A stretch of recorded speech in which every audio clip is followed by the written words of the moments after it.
Se você pensa que sacrifício humano só acontecia na antiguidade, está redondamente enganado.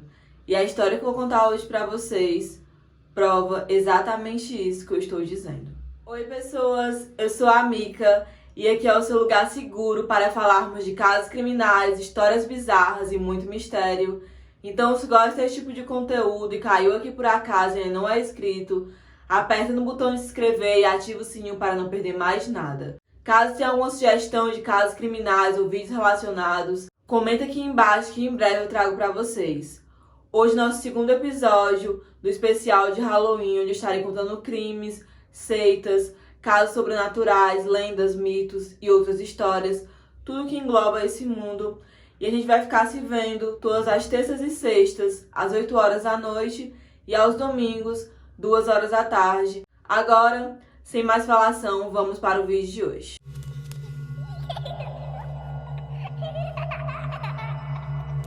Antes de tudo, eu gostaria de informar que o vídeo de hoje vai abordar sobre religião. Então, se tu for sensível a esse tipo de conteúdo, cuidado ao prosseguir. Eu não estou aqui para ofender a ninguém, mas sim trazer informação e vocês ficarem mais a par sobre esses casos.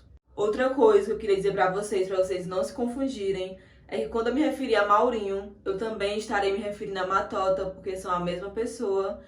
E quando eu me referir a Nilza, eu estarei me referindo a Marata, que também são as mesmas pessoas. Só que depois que eles entraram na seita, eles acabaram ganhando esse apelido, que mais tarde eu vou explicar para vocês. José Maurinho nasceu em 3 de março de 1948. E como eu já disse para vocês, mais tarde ele se rebatizaria como Matota. Ele cresceu em meio à educação rígida do pai, e apesar de ter crescido em meio a 9 irmãos, era quase impossível que eles estabelecessem uma infância claramente saudável, com brincadeiras, gargalhadas e muitas vezes crianças gritam, que é uma coisa natural, pois o pai dele não suportava qualquer tipo de barulho. Eu acho até mesmo que ele tinha alergia à felicidade. Matota e sua família moravam na fazenda São Gabriel, que ficava na vila Santo Antônio de Jesus. Além deles terem uma fazenda inteira para brincar e não terem essa liberdade, eles ainda tinham que lidar com um pai que permitia apenas que as vacas, os jegues, os animais da fazenda fizessem barulho, porque ele era super compreensivo com esses animais, apesar da fazenda não ser deles, eles não eram uma família rica. O seu Edgar, o pai de Matota, cuidava dessa fazenda. Essa fazenda pertencia a um procurador de justiça de Salvador, e seu Edgar, ele era uma espécie de vaqueiro e faz tudo da fazenda. Já a mãe de Matota cuidava dos filhos mais novos, e os mais velhos tinham que ajudar nas coisas da fazenda, nos afazeres de lá, junto com seu Edgar. Além de tudo isso, Matota também sofria agressões do pai e chegou até mesmo a passar fome. E de certa maneira, Matota gostava muito da roça, mas ele não suportava o trabalho no roçado. Então, quando ele fez 18 anos, ele decidiu que iria sair de casa e se alistar no exército. Então, ele saiu apenas com o endereço de um primo, anotado em um pedaço de papel, em direção a Salvador. Porém, quando ele chegou lá, o excesso de contingência das Forças Armadas impediram que ele ingressasse. E ele praticamente não tinha um plano B, pois ele foi com a certeza que ele conseguiria ingressar e se adaptaria muito bem. Porque, segundo ele já tinha uma criação rígida em casa. Então isso não faria muita diferença para Matota, o regime militar do exército. Então, com a inviabilidade dele exercer nas Forças Armadas, a segunda opção era de morar na casa do primo. Também foi mal sucedida, o primo não tinha como acolhê-lo. Então ele passou a morar sozinho e decidiu arrumar um emprego. Porém, sem estudo, ele só tinha cursado até a 3ª série. Ele ficou muito sem saber o que fazer. O sonho dele era ser guarda municipal ou policial militar, ou até mesmo fazer uma faculdade de direito e mais tarde ser juiz. E por ele ter levado pouco dinheiro, a possibilidade dele retomar os estudos era praticamente um artigo de luxo. Então, a partir daí, ele arrumou 2 empregos. Um pela manhã na sorveteria Que Fino e outro à noite em um bar. Para ele, tudo aquilo era novo. Ele estava na capital da Bahia, em Salvador, e ele não conhecia praticamente nada. Ele estava um tanto perdido e desorientado do que fazer por ali. Mas na década de 70, ele resolveu desengavetar o sonho antigo de querer estudar e resolveu ingressar na escola. E ele estava muito determinado e chegou quase a concluir os estudos nessa época, Porém, conciliar o estudo com o trabalho para ele já não estava mais dando certo, porque estava ficando extremamente cansativo. E ainda tinha um agravante, como ele trabalhava no bar à noite, ele tinha que lidar com bêbados. E sabemos que quem lida com bêbados ou quem já trabalhou como garçom não é uma tarefa muito fácil. Então ele continuava trabalhando na sorveteria e no bar, e entre uma mesa e outra lhe sobrava tempo para ficar reparando na vida alheia. E ele começou a notar que por ali, popularmente conhecido como os crentes da religião evangélica, passavam pessoas debaixo do sol quente, de paletó e gravata, gritando aos quatro cantos pregações para as pessoas aceitar Jesus. E ele achava aquilo dali extremamente hilário, porque ele não entendia uma pessoa simplesmente para o meio do sol, todo engravatado, para convencer outra pessoa a aceitar Jesus. Ainda na década de 70, Matolda conseguiu um novo emprego em uma loja de móveis, em tempo integral, então assim ele pôde largar a sorveteria e o bar. E para ele tinha a grande vantagem de, como ele era empregado dessa loja, ainda conhecer todos os bairros de Salvador, e os patrões também gostavam muito dele. Já Maria Nilza, mais tarde rebatizada de Marata, entrou na vida de Matota em 1975, e ela foi descrita como uma moça frágil e de olhar forte. Eu não achei relatos do dia que ela nasceu, porém o mês foi em junho e o ano foi 1954. E quando ela conheceu Matota, ela tinha por volta de 20 anos de idade. No dia que Matota conheceu Marata, foi em uma feira livre, lá em Feira de Santana, que também ficava na Bahia. Justamente no dia que ele estava para vender algumas telas de televisão colorida, que naquela época não era tão popular como é hoje. Matota decidiu iniciar esse negócio de televisão por conta própria. Ele simplesmente largou o emprego lá na loja de móveis e decidiu empreender vendendo essas telas plásticas de televisão. E ele tinha grande vantagem porque ele adquiriu um grande poder de convencimento e até mesmo persuasão depois que ele trabalhou na loja de móveis. Porque aparentemente lá, além de ele ser entregador, ele também era vendedor e tinha que bater metas. Então ele conseguiu vender facilmente a tela das televisões coloridas. Já a Nilza, por sua vez, ela não morava mais em Feira de Santana. Mas naquele dia, especificamente, ela teria ido à cidade para poder visitar uns amigos. Amigos esses que ela fez na igreja enquanto ela congregava. E o motivo da mudança de Nilza de Feira de Santana foi a procura da cura de uma doença que sua mãe sofria. A mãe de Nilza passava a maior parte do tempo acamada, não conseguindo andar e reclamando de fortes dores por todo o corpo. Apesar de Nilza e sua família terem se mudado por esse motivo, Nilza acreditava piamente que o que a mãe sofria não era uma doença comum, mas sim uma coisa maligna. E quando ela compartilhou esse pensamento com Matota, ele incrivelmente não duvidou. Nilza então foi se sentindo mais à vontade e começou a dar mais detalhes do porquê ela acreditava que aquilo na sua mãe foi algo maligno que fizeram para ela. Então ela contou que a mãe dela começou a adoecer da noite para o dia, sem nenhuma explicação aparente. Não conseguia mais formular palavras claras, a língua era sempre embolada e a boca ficou torta. E que levaram já ela em vários médicos e que ela teria sofrido algum derrame cerebral, o famoso AVC. Porém, Nilza acreditava que aquilo foi feitiçaria que fizeram para a mãe dela. Então ela contou que foi a partir daí que ela mandou chamar o pastor e após isso ela resolveu se tornar crente.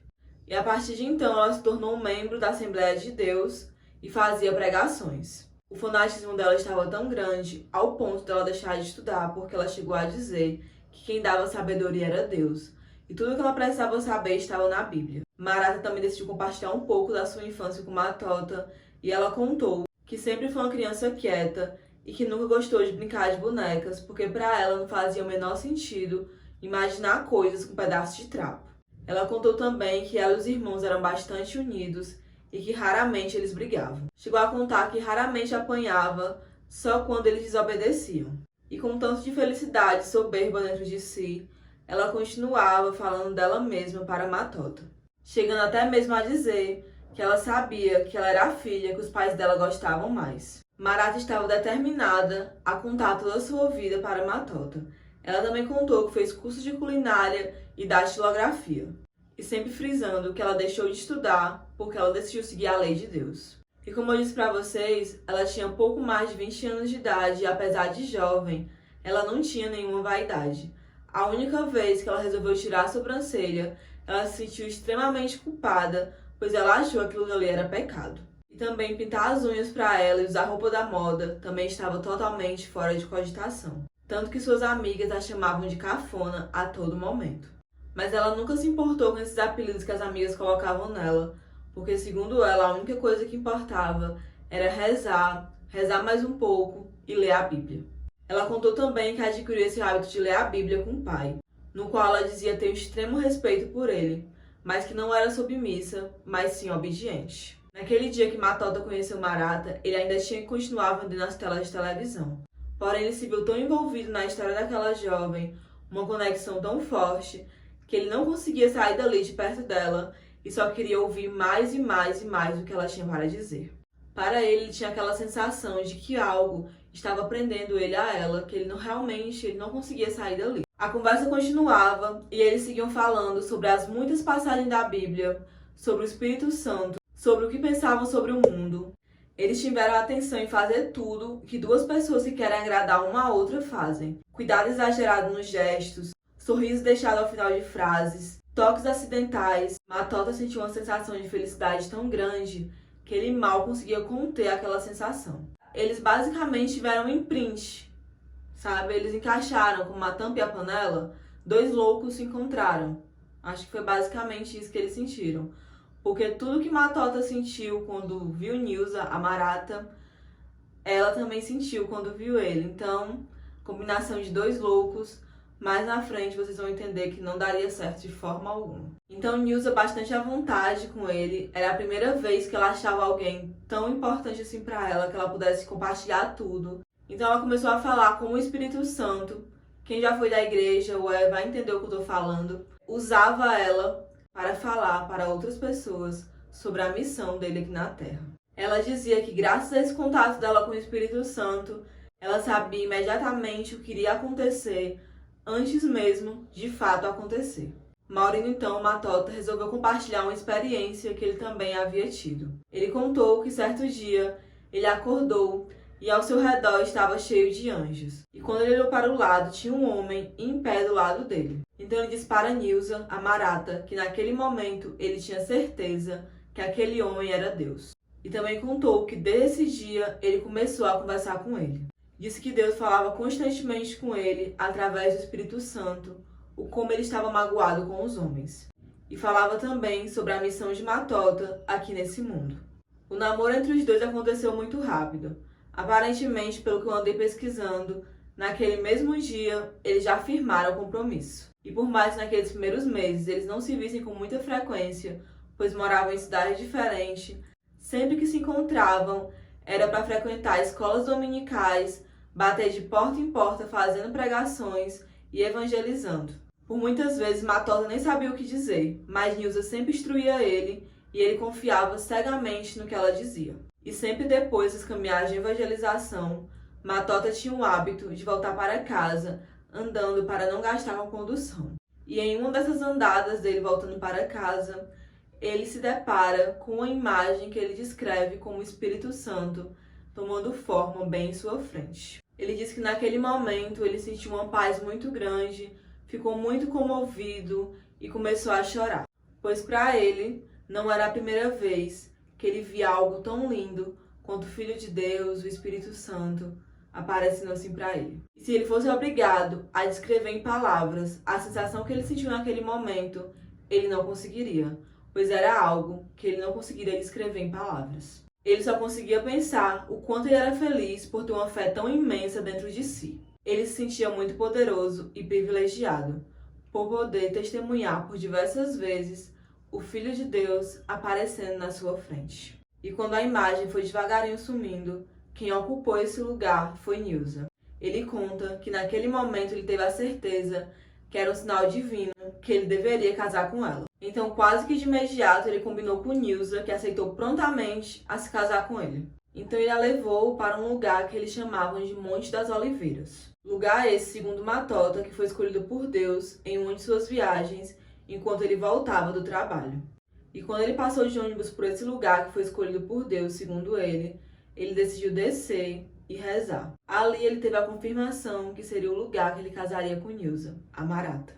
Após isso, ele passou uma semana vivendo de pão e água, e ele conta que a partir daí, Deus falou claramente qual era a missão dele aqui na Terra. Que ele deveria reunir um grupo para viver segundo os ensinamentos dele aqui na Terra. Após essa uma semana, o casamento dele com Maratha aconteceu. Não teve juiz de paz, não teve nada. Foi um casamento. A única testemunha, segundo Maratha, foi Deus. Então, após isso, a união dele com Maratha aconteceu naquele lugar santo, como eu já disse para vocês, chamava Monte das Oliveiras. Pois não havia um homem na terra sequer capaz de sacramentar aquela união, que não o próprio Deus. Então Matota e Nilza juraram fidelidade sob o amor de Cristo, o poder de Deus e a força do Espírito Santo. Deitaram-se e fizeram o que ele havia mandado que seus filhos fizessem. O pecado original estava então perdoado. A partir de então, eles foram morar juntos em Barra do Novo Mundo como marido e mulher. Lá o casal começou a frequentar o culto da Igreja Pentecostal Unidos do Brasil. Eles iam cerca de 2 vezes por semana à igreja, mas essa frequência começou a aumentar consideravelmente, pois segundo Matota ele tinha uma missão que foi dada por Deus, que era captar pessoas. Então a partir daí ele ia a todas as igrejas para poder convencer as pessoas a seguirem os ensinamentos dele. Essa história de Matota e captar pessoas na igreja de outros pastores até deu certo por um tempo, porque ele não fazia nada tão escancaradamente. Mas quando os pastores começaram a perceber, começou a surgir problemas. Os pastores não aceitavam muito a ideia que ele contava que ele era o único capacitado para instruir a palavra de Deus, porque ele tinha sido o escolhido. Então, a partir daí, Matota decidiu que ele teria que ter um lugar para pregar os seus ensinamentos, assim como Deus tinha lhe ordenado. O local escolhido foi a Fazenda Havana, e lá já tinham pelo menos umas 20 pessoas que cuidavam das plantações do gado. Nas primeiras pregações de Matota não foi falado de seita, nem nada do tipo. Ele abordava sobre os vícios e como Satanás usava isso para destruir a vida das pessoas. E sempre frisava que a única palavra que deveria ser obedecida era a de Jesus. E assim, aos poucos, nascia a seita Assembleia dos Santos. Aos poucos, Matota ia pregando o abandono das obrigações mundanas, como o casamento civil e a obrigatoriedade do voto. E cada dia mais que passava, ele implantava os princípios por ele defendidos. Então, alguns meses após que Matota e Maratha estavam casados, nasce a primeira filha do casal. E que, embora tenha nascido biologicamente com um órgão sexual feminino, Matota não permitia que ninguém dissesse que aquela criança era uma menina. Pois, segundo ele, Deus teria dito que ele teria um filho homem, que nasceria com 3 dons: a sabedoria, a ciência e a fé. E como ele explicava o fato de biologicamente ter nascido uma menina? Ele simplesmente dizia que essa criança teria sido castrada ainda na barriga de Nilza. Pois, segundo ele também, era a forma de Deus deixar essa criança mais pura e assim conduzir os ensinamentos dele aqui na Terra mais assertivamente. A criança foi batizada de Morotó e após o nascimento dela, que realmente ele dava início à seita Cavaleiros da Fé. E os seus alvos passou a ser principalmente mulheres, e elas tinham como missão, após convertidas, trazerem os maridos para integrarem o grupo. E a conversa que ele sempre usava era a libertação do espírito, e caso houvesse alguma relutância, ele os ameaçava com os castigos divinos. Tudo isso ele usava com seu grande poder de convencimento e aquela velha história que ele conseguia conversar diretamente com Deus. Como vocês sabem, tudo isso aconteceu na Fazenda Havana. E naturalmente uma fazenda precisa de cuidados. Mas Matota, desde jovem, ele não suportava o trabalho no roçado e não seria agora que ele iria começar. Então ele dizia que ele não podia fazer esses trabalhos, pois ele teria que ficar lá dentro, orando e pregando para as mulheres. Ele também dizia que caso alguém desobedecesse, caberia a ele castigar essas pessoas desobedientes e pecadoras, com detalhe atenuante de castigar principalmente as crianças, pois para ele, elas eram facilmente influenciadas pelo Satanás. E com o passar do tempo, essa loucura / fanatismo não iria melhorar, porque tinham vários doidos também batendo palmas e tambores para ele. E ele sempre reafirmava que ele era o único pregador escolhido por Deus, chegou ao ponto de dizer que formaria uma nova religião e rasgou a Bíblia. Ele também contou que ele fez isso porque a Bíblia estava toda errada e ele escreveria uma Bíblia nova, toda do zero, com os ensinamentos corretos. A essa altura, a comunidade na Fazenda Havana já tinha 31 pessoas, contando com as pessoas que já moravam ali. Então, no dia 17 de março de 1977, contando com a alegação de Deus que teria falado para ele. Ele falou para os seus seguidores que deveriam se mudar dali e irem para outro local. O local escolhido seria Salvador, e os seguidores dele não titubearam em nenhum momento, venderam tudo o que tinham de valor e entregaram todo o dinheiro para Matota. Após isso, eles viajaram para as dunas do aeroporto local, onde eles batizaram de Monte das Oliveiras, o mesmo lugar que aconteceu o casamento de Matota e Marata. Lá eles permaneceram nesse Monte das Oliveiras por vários dias, orando constantemente, até que no dia 30 de abril de 1977, sob a liderança de Matota e Marata, eles exigiram que os integrantes daquela seita dessem seus filhos em sacrifício. A justificativa seria que assim eles estariam atendendo à vontade divina. Então, ao amanhecer de sábado, do dia 30 de abril de 1977, pelo menos 7 corpos de crianças foram encontrados na beira da praia, mutilados e afogados. As crianças, por sua vez, tinham idades que variavam de 2 meses até 5 anos de idade. Quem encontrou o corpo das crianças foram pescadores, e após isso, a polícia iniciou uma intensa investigação, e não demorou que eles chegassem até o grupo Cavaleiros da Fé. Em outras fontes também conta que existia uma criança de 9 anos que conseguiu fugir deles, e ela foi encontrada correndo desorientada, e foi graças a essa criança também que encontraram aquele grupo fanático. Em depoimentos futuros, foi contado que quem lançava as crianças ao mar era Matota, tudo com consentimento dos pais. Também contaram que em determinado momento, na hora do sacrifício, alguns até se arrependiam, mas eles tinham muito medo dos castigos e acabavam ficando calados e deixando seus filhos serem jogados ao mar. Matota e Marata foram julgados, mas foram mandados para um sanatório judicial. Já os outros membros foram presos e não se tem mais notícias atualizadas sobre como está a situação deles atualmente e nem muito menos da filha, coitada, que foi batizada de Morotó. A maioria dessas informações eu tirei do livro Cavaleiros da Fé. Caso vocês queiram ler, eu acredito que vocês acham facilmente em PDF pela internet. E é muito interessante a história, apesar de triste. Uma vez eu ouvi uma frase, e com todo respeito a quem segue qualquer tipo de religião, mas eu levo ela pra minha vida.